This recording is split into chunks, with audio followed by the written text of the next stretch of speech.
Welcome to Conversations with Ico and Friends, where we talk about the roofing business. Now, here's your host, the editor of Canadian Contractor Magazine, Patrick Flannery. Hi, and welcome to Conversations with Ico and Friends. Today we have Scott Segal with us. How you doing, Scott? I'm great. How are you? I'm great. So, this is a part of a little education program that Ico's running this month. They've very kindly connected us up with you so that we can discuss some interesting topics, give people some education, some food for thought, some insights, and our topic today, I think provocatively interesting, is the neuroscience of selling, which was a talk I think you've given several times. I'm Pat Flannery. I am the editor of Canadian Contractor Magazine. Scott, why don't you introduce yourself to the good folks and tell us what you're up to these days? Sure. My name is Scott Segal. I'm the president of Certified Contractors Network, and I also am a roofing contractor by trade. I own Maggio Roofing in the Washington, D.C. market. Been in the roofing business since 1989, so it's been a while. I've seen the ups and downs. I've been through the recessions, the booms, the busts, and we're still hanging around. We're a busy contractor, so my time is taken up quite a bit.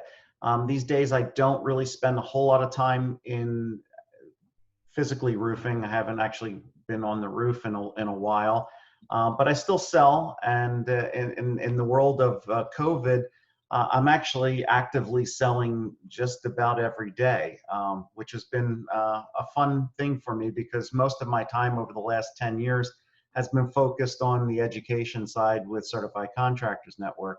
And I taught a lot of selling, but I wasn't actively doing it on a daily basis. But I felt with the pandemic and everybody working from home, it started lending to, well, we need to figure out how to sell online. Will people actually buy online and not meet with us? Because we were a big proponent for years and years of actively meeting with homeowners to sell them home improvement services, whether it's roofing, windows, whatever. And this led to a huge opportunity, and I'm happy to say it's working. I think we've gotten past the tipping point, so to speak, where people are comfortable buying online, and just this whole interaction we're doing right now via Zoom, it's made it a lot easier. Obviously, it's made it a lot simpler and much more effective for the salespeople, to be honest with you. This pandemic has represented an acceleration, really of technology that's been there for a long time. Like it actually, one of the sort of surprising things, or I guess the insights that's come out of all of this, is to the extent to which offices and the way people were working was still, pretty 20th century. People were doing things really to the extent that they were able to, very much the same way that they had done them previous, even with all the technology that was available. And now there's been this push to it. Everyone's comfortable with Zoom now. I hadn't touched Zoom a year ago. Yeah.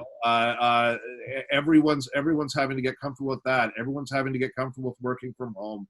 Everyone's having to get comfortable, as you say, with selling somehow over the digital channels that they didn't before. Talk to me a little bit, Scott, about what you think the changes are that are coming out of that, and how your approach has to change as a contractor trying to reach homeowners over these sorts of channels. Yeah, see, it's interesting because the whole neuroscience of selling, this is exactly what we're talking about. The brain, it's all about the brain science, right? How do people make decisions to buy? How do, what goes on in people's minds? And a lot of it has to do with what you're talking about, where we've been operating in, the 20th century for a long time, just because it's comfortable, right? It's safe. We've been doing it a long time. We don't like change. Why rock the boat? Why do we need to do anything different? The technology's been there for a while now. Our industry just hasn't adopted it. And it's what we call brain bias, right? It's a bias that the brain has, whether it's an implicit bias or an explicit bias. We have that, and it keeps us safe. Evolutionary terms, the human brain is designed to keep us alive, right? So we create shortcuts, and we do things that are safe to avoid danger. And that's what goes on in the human head. And I think that's part of the reason why we've avoided adopting all of this technology. And now that we were forced to, because let's face it, it was much safer to do it this way through Zoom than it was to go in somebody's home, to possibly get a deadly virus that's going to do we don't know what to. So that's it's interesting because we talked about, in some of the other sessions, live sessions last year, about the whole primal selling, was what we called it, is what we call it in CCN. And it's about the neuroscience of selling and how the brain reacts, and how you appeal to somebody's primal part of their brain so that you can create that safety, so that they'll see you as their contractor that's the safe choice, because that's what people want. I mean, there's been so many studies over and over again, psychology studies and all kinds of medical studies that have shown that people react to negative news or negative things much, much more profoundly than they do positive. And you have to be aware of that, and you have to craft your message around that. We just happen to be in a great industry for that in roofing, because there's so many things that could go wrong, that could damage somebody's home, as long as you understand how to present it that way, you can make some really huge successful strides with this type of selling.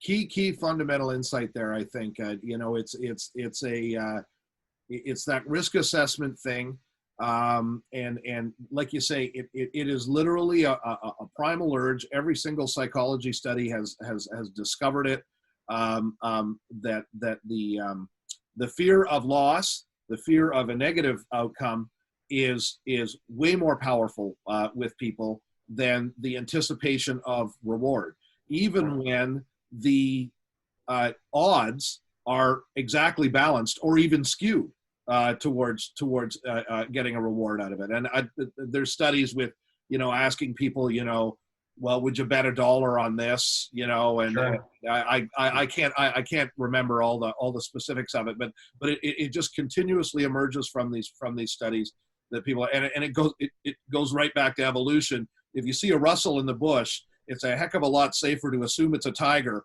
Right. Just get away from it. Right. Go, hey, it's nothing.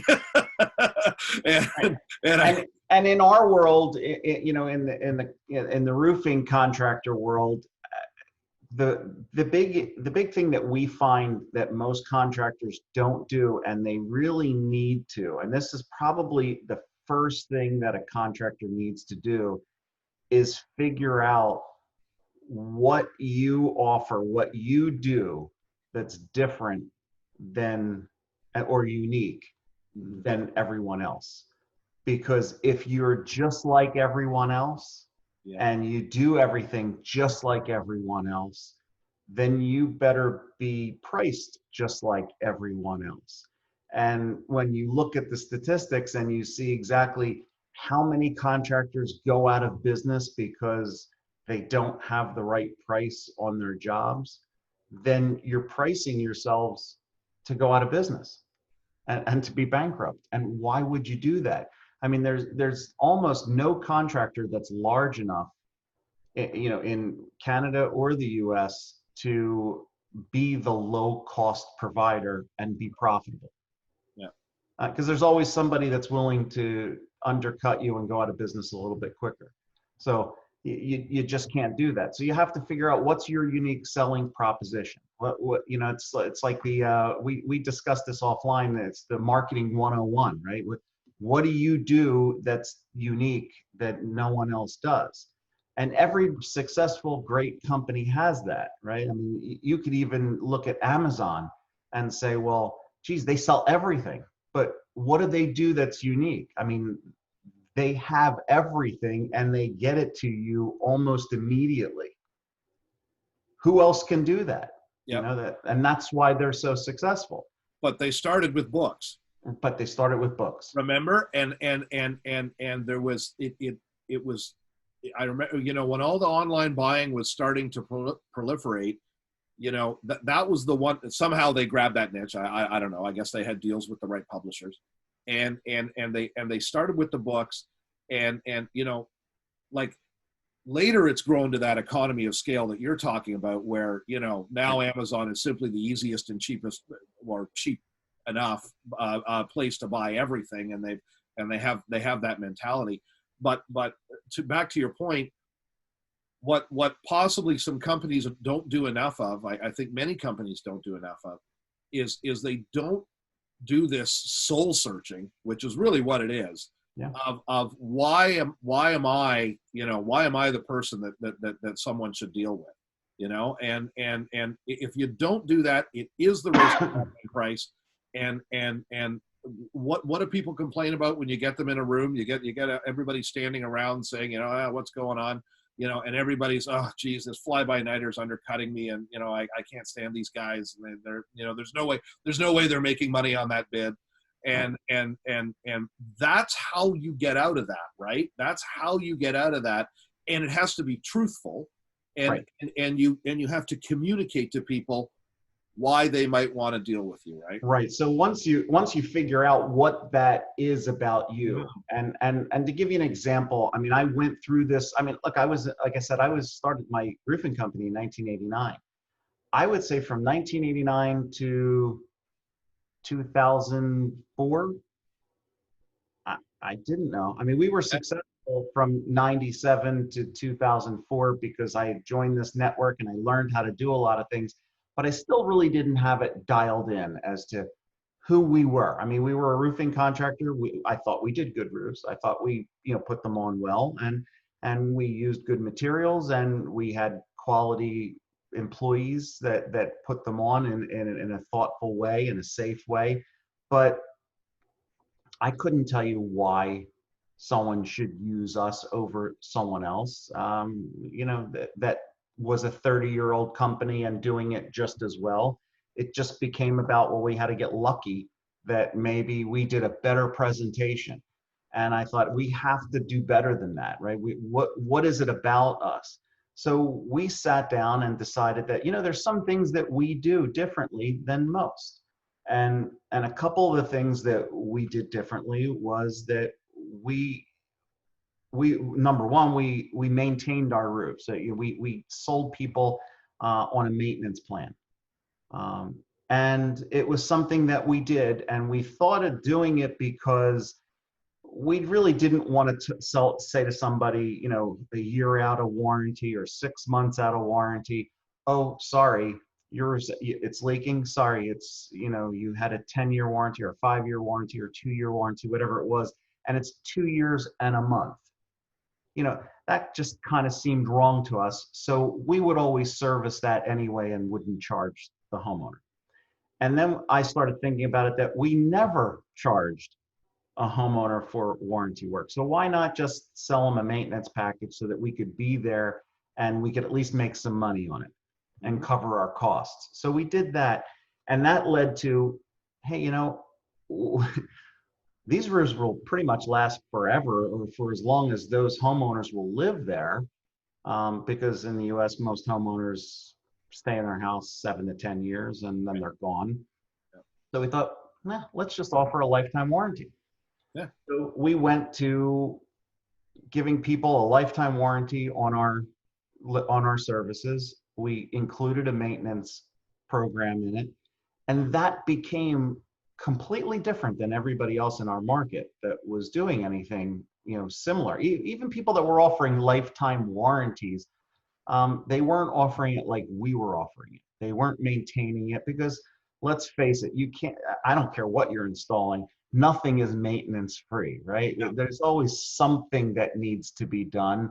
It's like having a car. You have to change the oil at some point. You have to you have to do some maintenance to it or it's going to fall apart. Well, your house is no different. And we would explain that to people. And, look, what sounds too good to be true usually is too good to be true.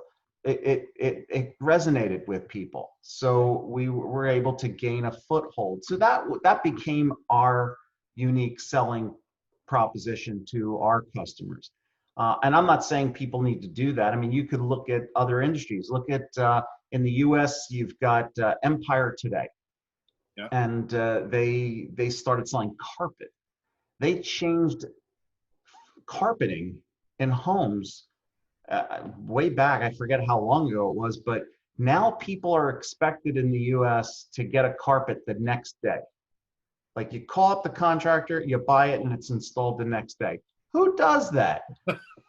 This company came up with a way to do it. And, it was expensive, and you could only get one or two colors or styles or whatever, but that became their selling proposition. And again, I'm not saying for people who are listening to us talk now, hey, I got to be able to install roof the next day. Because frankly, I'm 4 months backlogged in my roofing, company. So I'm not saying that should be your unique selling proposition, but you need to come up with, you need to do that soul searching and know why you exist and what you can do. And then once you know that, then it's a matter of, okay, now how do I go to market, right? How do I communicate this to a homeowner? And I hate the word, how do I sell this to a homeowner? Because you're not selling it to a homeowner, right? You're communicating it. If you approach it from a consultative approach and you educate the homeowner about what's out there, you can craft your message and your presentation in such a way that you become the obvious choice, that there is no other choice. There's no other safe choice, because there are so many fly-by-nights out there. And it's funny because I get people who say this all the time. You don't understand. In my market, it's different. It's much different than it is in Montreal, or it's much different than it is in Bangor, Maine. And honestly, I wish I had $1 for every time someone said that, because it's no different. The people there have the same exact problems that the people in Orlando, Florida have. The weather's different, but the problem with the contractors are all the same. Mm-hmm. And once you understand that, you start realizing, okay, well, everybody's got the same issues. Now, how do I fix them? And then I get people who say, well, geez, we have so many roofers here that we're competing against. Well, the reality is most homeowners pull 1 or 2, maybe 3 roofers to get estimates. So on any given day, you probably have 2 competitors. Yeah. And usually those 2 competitors don't show up on time. Mm-hmm. They don't show up professionally. They don't do a professional presentation. They don't educate the homeowner at all. They may write the price on the back of a business card with nothing, no details or anything. They don't look good. And then when a homeowner starts thinking about the fact that, wow, you start educating them on how many things could go wrong, because the fact is most homeowners believe a roof is a roof is a roof. They think, shingles are shingles are shingles, and roofers are roofers are roofers. And we're all bad. We're all criminals. We're all drug addicts, ex-cons, whatever it is, whatever bias they have in their head. But if you can show them that we're not all like that a lot of us are professionals, and that they happen to get lucky and called the right professional, now you've made them feel, safe. You've given them the warm and fuzzy feeling, and then price becomes irrelevant. Yeah. And when I say price becomes irrelevant, it doesn't mean you could charge anything. And less relevant. Yeah. But it doesn't become as relevant as you think it does. Right. Because most people don't when you think about what drives people, everybody, before they've watched this, they're going to say, or they're going to, if they're honest with themselves, they're going to think price drives the market, right? That's why I need to keep my price as low as possible to get this job. When the reality is, if you think about how people purchase things, maybe maybe 20 or 30% of the population will buy the cheapest things out there. But that's about it. The rest of them, 70, 80% of the people out there will not buy the cheapest. They may not buy the most expensive, mind you. Right. But there is a small population, probably 10 to 15% of the population will only buy the most expensive stuff. Well, that 10% of the population is probably more work than you could handle anyway.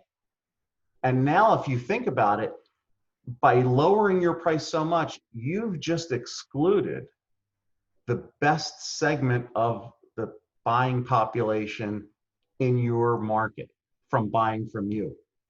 Yep. Just because you wanted to keep your price low. Exactly. You know, and you've just gotten to the thing that I was going to mention next. You know, back when you were talking about your lifetime warranty, I can picture a lot of contractors saying, oh, well, you know, great if you know you can afford that, and you want to be into all that cost and have to charge for that, and you know, but I could never do that. Part of this is a part of this branding thing that we're talking about, because this really is a conversation about branding and having an impression in the mind of your potential buyer. Part of it is actually excluding segments of the market. It's when I think a mistake a lot of companies make is they think especially smaller companies, because they're thinking, well, it's hard to get business, so I need to appeal to everybody.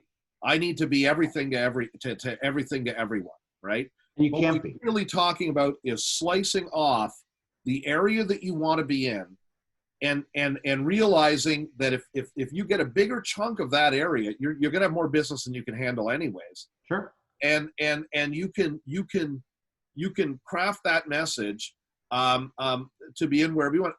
And like you're saying, no one's telling you what message you have to have. You can have different areas of the market. You can be Crazy Lou's contractor house. You're going to set yourself on fire if they don't come down and buy right now. You can do that if you want. Sure. You know, and like it's all about actually eliminating the parts of the market, believe it or not, that you don't want to work with.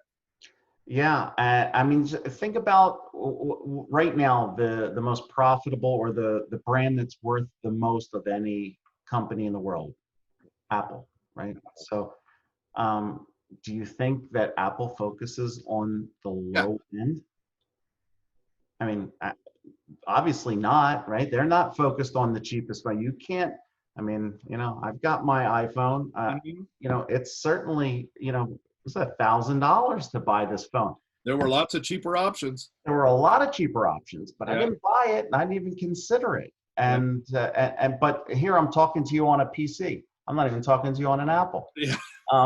But you know, so there are, you know, every company has to find their niche, and I don't think anybody that's listening to this right now is big enough that they can be everything to everybody, and nor should you want to be. No, because there's so many customers that you don't want. And I say that, and I just, this has absolutely nothing to do with neuroscience and the brain and how the brain makes decisions, but you know, this is just from a pure financial play for a roofing contractor. The guys that are out there listening to me right now, think about all the bad jobs that you've had, and think about what those homeowners were like. If you could just cut those guys, or those homeowners, out of that year's work that you did, think about how much more money you would have made, or how much less aggravation you would have had at work. And we've all had it. I mean, I've had my share of it, and I can't be the only one that's had their share of it. It's sort of, someone told me this a long time ago, and they said it's like playing poker. It's not the hands you win that make you the winner. It's the hands you don't lose. Yep. And as a roofing contractor, it's not the jobs you get that are really profitable that make you profitable. It's the jobs you don't take on that you are going to lose on. Because let's face it, the best of the best that I've seen net out about and not gross, but net out around 10% on the bottom line when all is said and done. And that's after they've paid their material, their labor, themselves, their overhead, all of that, their sales commissions. Net at the bottom line, 10 points. And that's a really good contractor that's got that.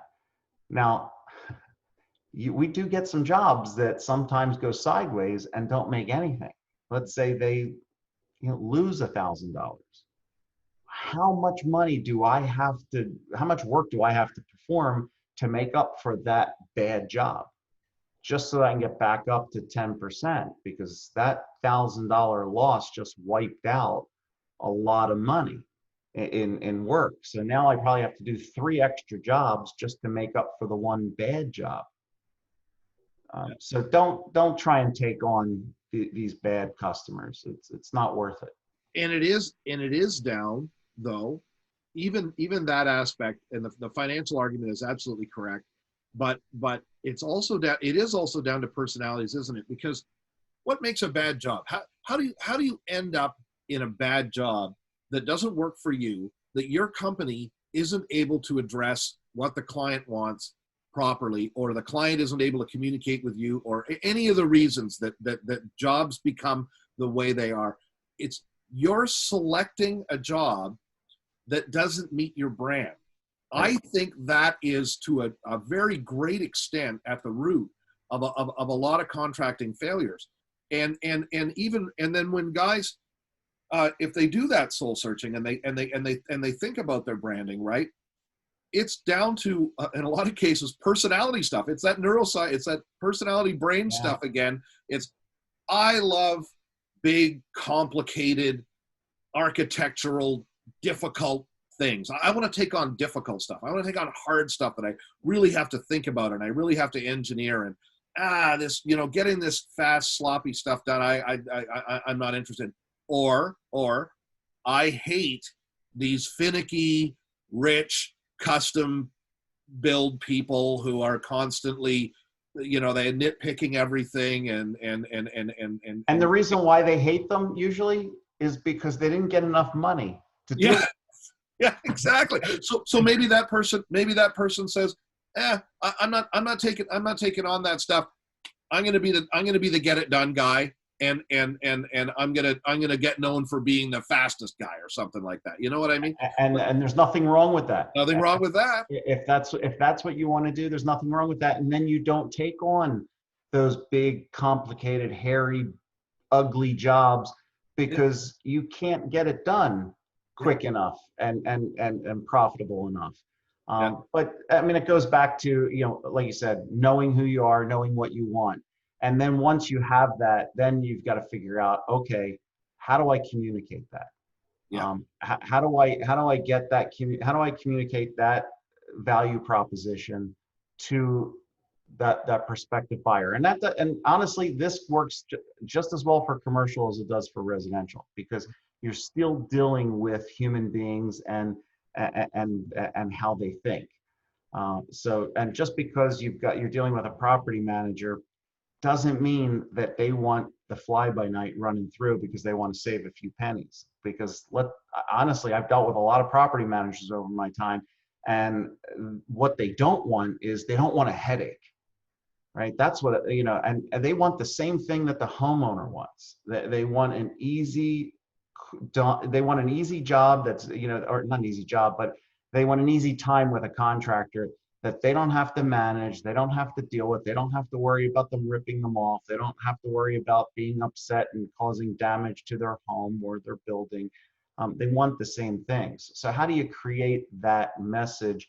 And what we found is, again, if we can focus to how they think, and one of the tenets that we subscribe to is that the understanding how the human brain works. The human brain is trying to keep us safe, right? So they want to know, the brain wants it to be all about them, right? It's because it's all about me.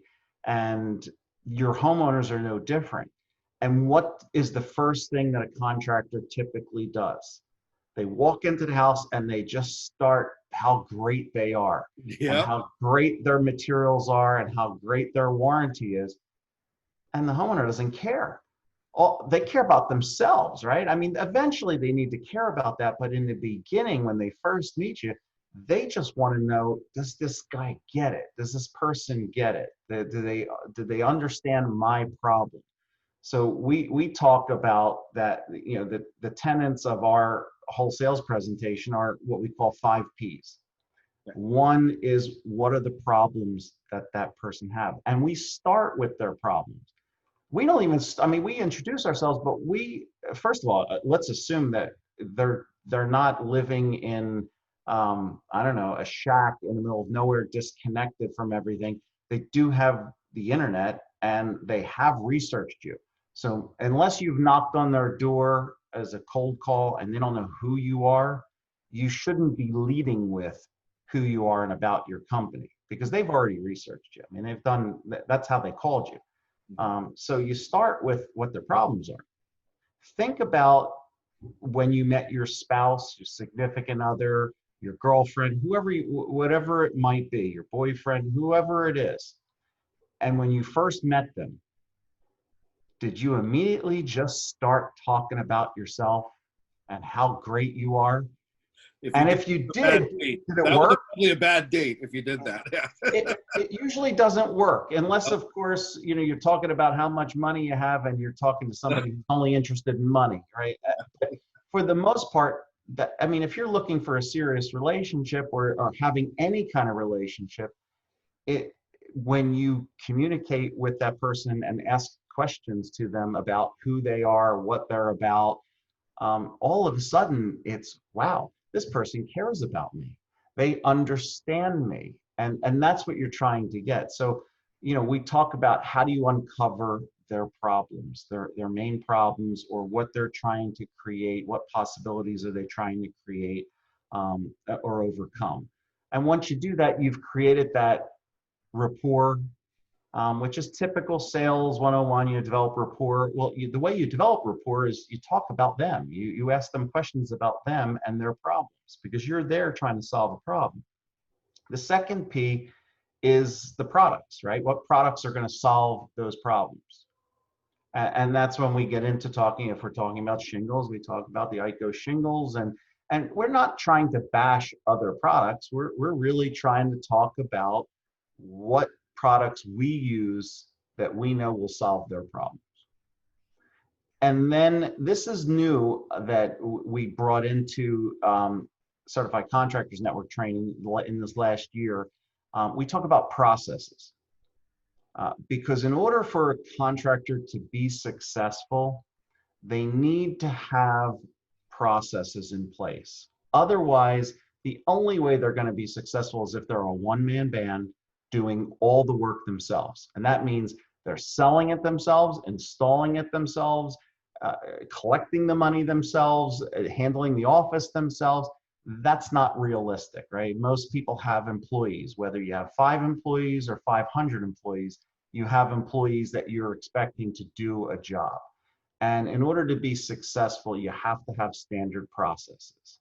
And some of those processes are what we call the customer journey. And that's what makes us different as well than our competitors, because we have these processes, we have these standard operating processes that the homeowner can count on to keep them safe.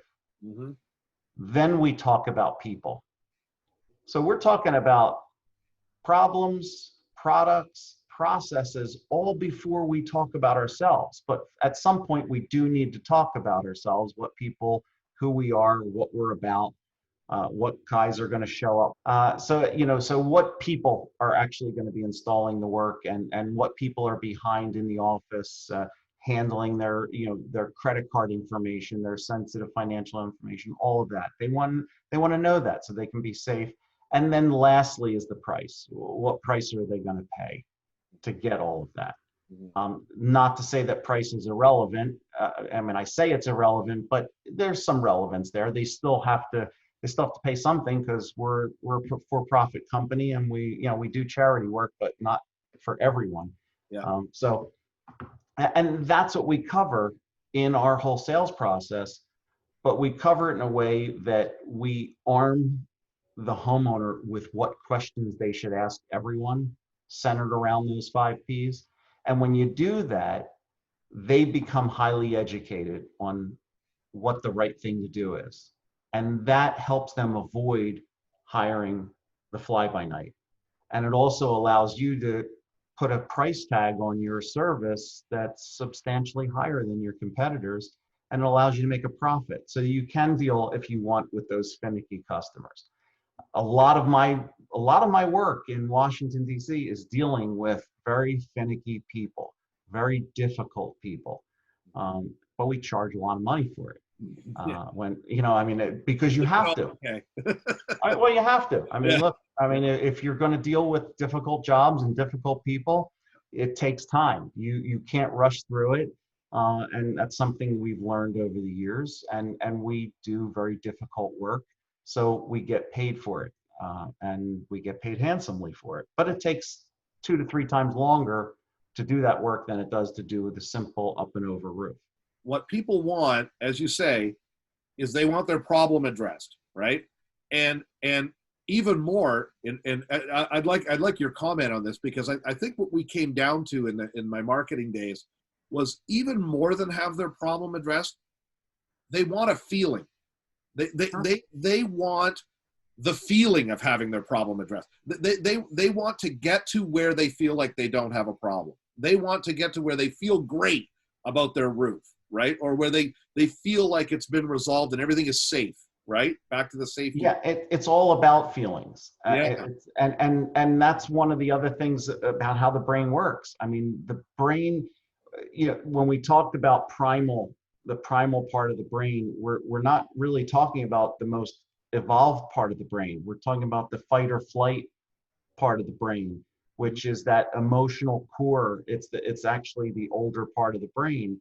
And when you start looking at that, if the cortex, the neocortex part of the frontal lobe part of your brain, that's the part of the brain that controls language and speech and things like that. Well, that's the mathematical part of your brain. That's the logic. Mm-hmm. And most people try to sell people on logically using me, or logically buying this pen because it's worth so much money. Yeah. But that's all logic, and that doesn't give them any feeling. But if you can get to that emotional part of the brain and create that emotion that you just touched on, that's when they make a buying decision. It's that old axiom, people buy based on feelings, but they justify it with logic. Yeah. Think about how many purchases we've all made where it was just a gut choice, and then we justified it a million different ways why it was a good choice. But the reality was, it doesn't matter if it was a good choice. We did it because it made us feel good. And the science tells us, right, Yeah. that to a horrible degree, almost everything we do follows that pattern. We're constantly justifying and thinking about things after we've already done them or decided to do them. Right. So don't fight it. I mean, this as a roofing contractor, this isn't something that you should fight. You can't fight basic human nature. So learn to use it to your advantage, and don't use it in a bad way, right? I mean, this shouldn't be something where, I mean, if you're a bad contractor and you're doing really bad work, you don't just say you do good work. Get better at your craft and be able to, show people that you can do good work. So you've got to understand those motives, and if you can understand those motives, then you can take advantage of. I mean, ICO's got a whole series of training about this that we've done with them. And I mean, it's more than this hour-long conversation that we're having, but it's stuff that you could really learn over the course of a couple days, and have a tremendous impact in your sales and in how your business is perceived by your community. I'm going to call you the human segue, Scott, because you're so good at getting at going right to the next point that I want to make. It's exactly. You must be looking at the questions. The that is it. That's a great point. It back to our branding. One of the things about branding is it only works if it's true. You do not. You can't go out and put an image out there that isn't saying something real about you and your company. It doesn't work. Companies have tried it. It doesn't. It never pans out. And I think this goes to, I guess, even shifting focus less to the brain of the customer and even into the brain of the contractor.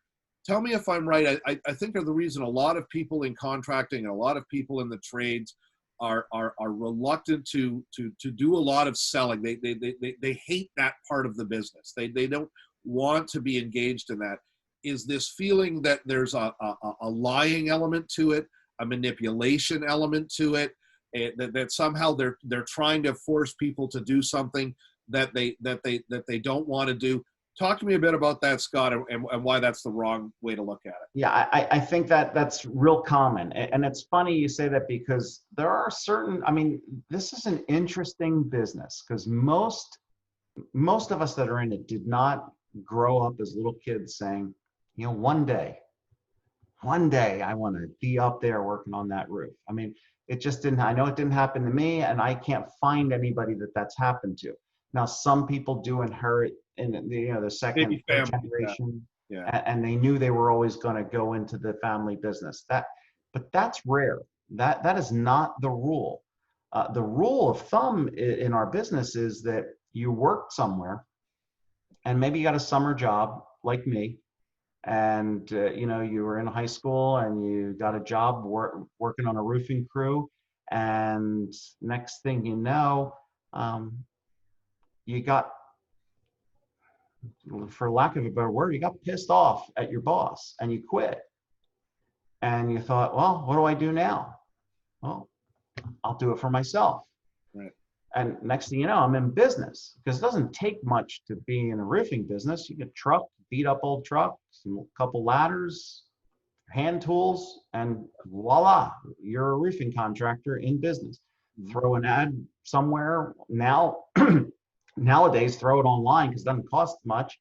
You get a couple jobs, and you do real well because you're a real good craftsman and you do good work, and people will tell other people, and you get some referrals, and it's just you and maybe a couple helpers or one other guy, two other guys. But when you get too busy, you get too many referrals, and you get too much work from some of the marketing, then you got to hire people, and that's where the fun starts, right? That's when things start, the wheels start coming off. But I guess going back to your question about the manipulation, I don't think most of us have come in this business from the sales end. Right. And that's a big thing. A professional salesperson doesn't really look at themselves as a manipulator, as a liar, that's a bias that people have. What we talked about when we opened this thing up, the whole implicit biases that people have towards different professions, different races, different, people have all of these, the brain takes a shortcut. And a lot of us think of salespeople as, that used car salesperson, or even new car salespeople, or home improvement salespeople, the old tin men. They have that burned into their brain. Exciting. Right. So it's and I understand that. I do understand it because I came from that world. I know I've grown up in this business. Fortunately or unfortunately, I've grown up in this business from the time I was 14 is when I had my first job on in a roofing company, and I've seen the worst.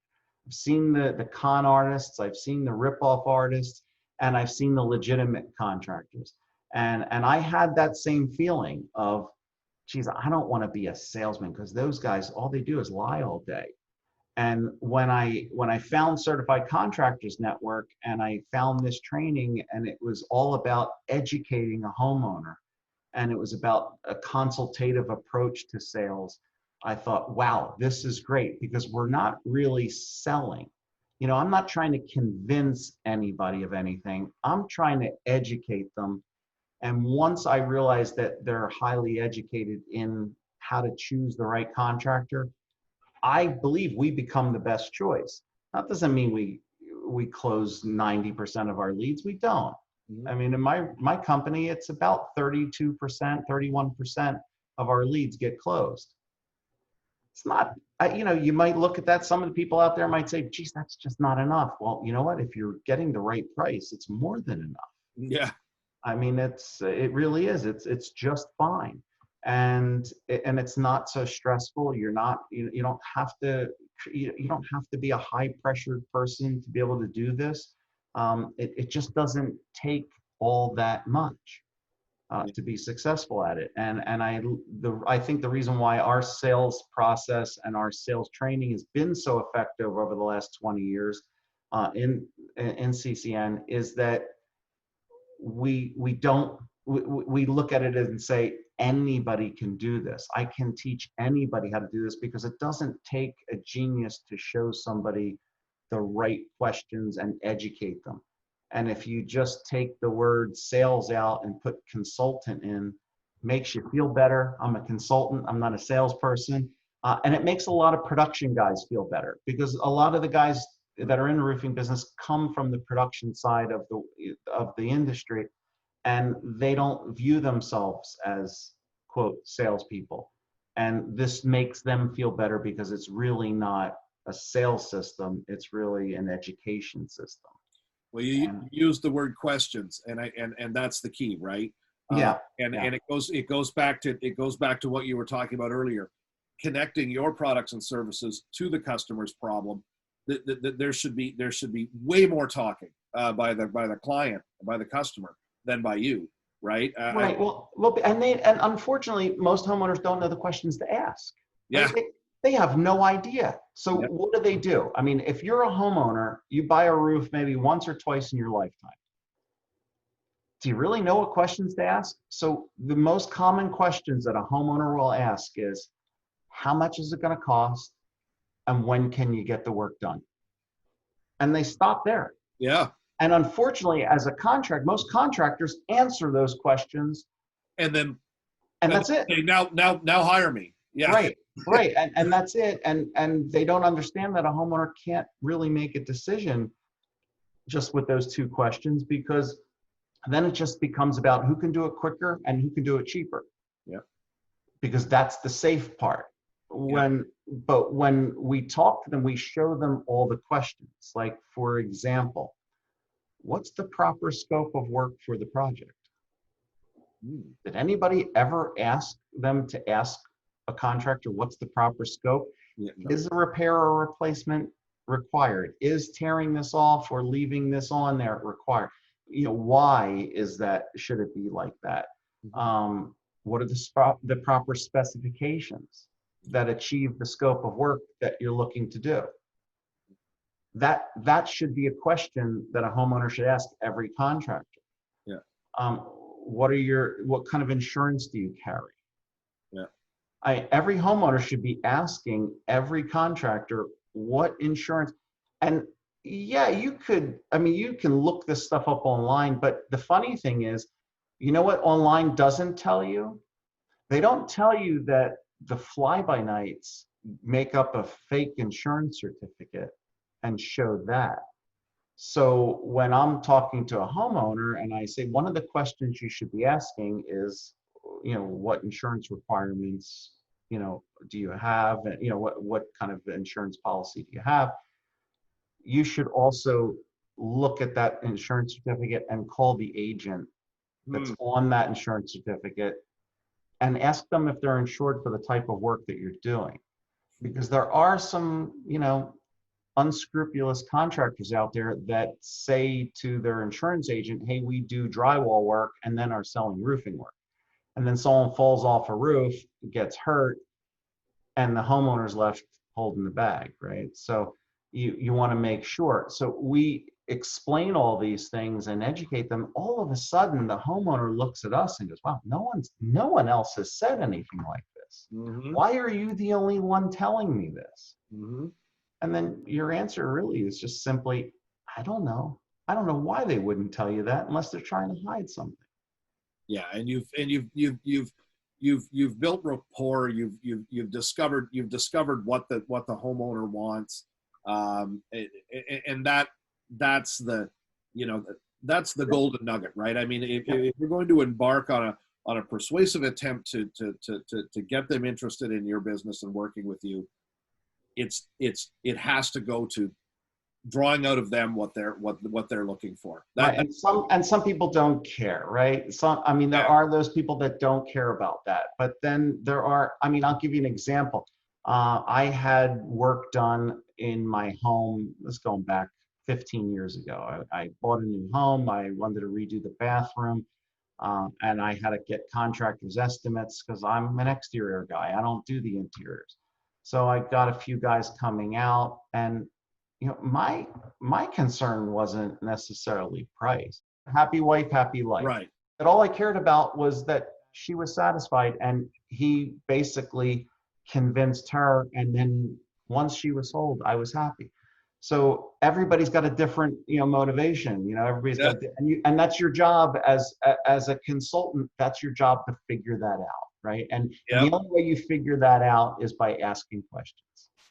And the more questions you ask and the more thought-provoking questions you ask, the better you're going to be and the better you're going to look.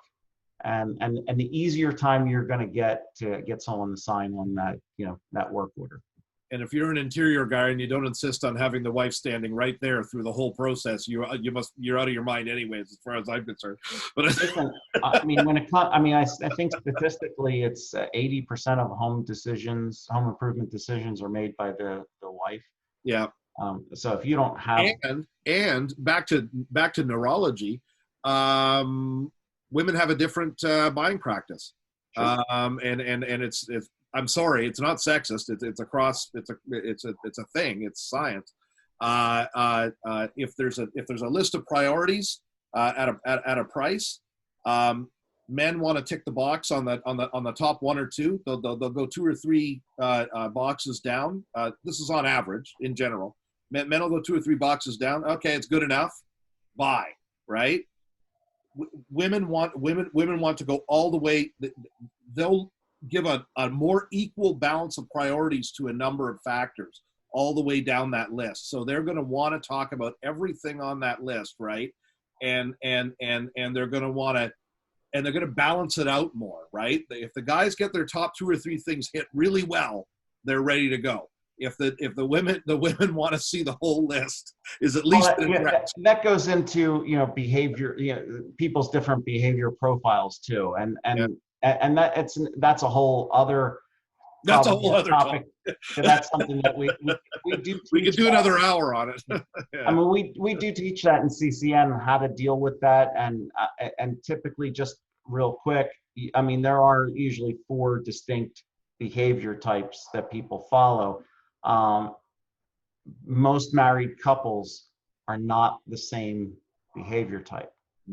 They're usually 2 different types. So just trying to appeal to one is never going to work, because you're never going to commit. While one might be a high demanding type of person, you know, in like the behavioral type, the high D, what we would call that high demanding person, usually isn't married to a high demanding person. You know, they're usually married to maybe someone who is real interpersonal and talks to everyone and is the life of the party, and you know, that kind of thing.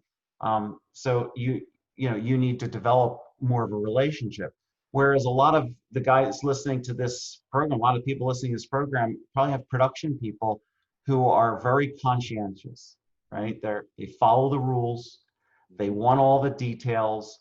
They don't want the broad strokes, because the broad strokes aren't safe. They want every little detail. Right. And you know, you have to be able to identify that. And when you get really good in the whole sales process, you can identify that, and you know when to go in the detail and when not to, because someone who's that high demanding person, you go into detail, they're falling asleep, Yeah. right? They don't care. They just want to know how much is it going to cost? When can you do it? Get me big picture type of thing. It all has to be right, or you're in trouble. Yeah. Right. Yeah. But again, that's a whole other conversation. That's a whole other conversation. Listen, Scott, this has been great. We're definitely at the hour. Boil it down for us. 2 or 3 points that contractors should know about persuasion and persuasive selling and marketing that maybe most of them don't, that guys tend to miss. I think if you start out with knowing who you are and how you're different, that's probably the main thing. Second, make it all about them. Mm-hmm. Stop making it about yourself. Make everything you do about them, and you'll be much better off. And take the role as the consultant and the educator. The more you educate somebody and the less you try to pressure them, the easier time you're going to have closing profitable deals. So if you do those 3 things, I think you're going to be on the road to a really good start. And then get some training. Ongoing training is just probably the most important thing you could do, especially if you have other salespeople. The constant training of them and getting them into programs like the manufacturer, like ICO is putting this series on, getting them listening to programs like this is a big important step to take. Scott Siegel, Certified Contractors Network, thanks so much for joining us on ICO and Friends Conversations. Thanks a lot, Pat. Thanks for watching Conversations with ICO and Friends. For more information, visit ico.com. To learn more about educational opportunities brought to you by ICO, including those in partnership with CCN, visit ICORoofProConnect.com.